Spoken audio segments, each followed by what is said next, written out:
চীনাবাদামের উপকারিতা। শরীরের মাত্রাধিক কোলেস্টেরল হৃদরোগ, উচ্চ রক্তচাপ, ওজন বৃদ্ধি ও ডায়াবেটিস এর মতো কঠিন রোগ সৃষ্টি করে।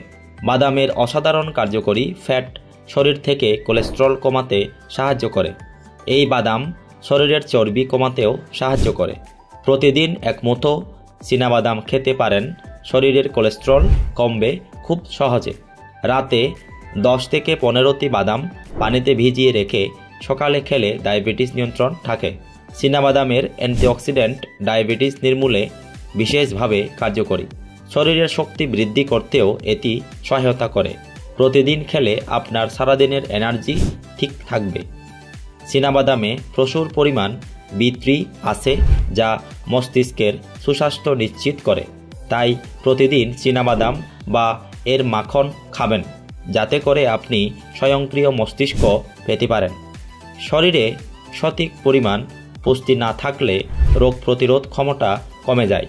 চীনাবাদামের অ্যান্টিঅক্সিডেন্ট শরীরে কঠিন রোগকে বাসা বাঁধতে বাধা দান করে। তাই প্রতিদিন চীনাবাদাম খেয়ে শরীরের রোগ প্রতিরোধ ক্ষমতা বাড়াতে পারেন। প্রতিদিন 10 গ্রাম চীনাবাদাম খেলে ক্যান্সার ও হৃদরোগ সহ নানা রকম মরণব্যাধি থেকে দূরে থাকা যায়।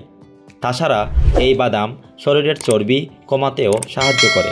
প্রতিদিন এক মুঠো চীনাবাদাম খেতে পারেন শরীরের কোলেস্টেরল কমাতে। এছাড়া চীনাবাদাম রক্ত থেকে সুক্রোজের মাত্রা কমায়।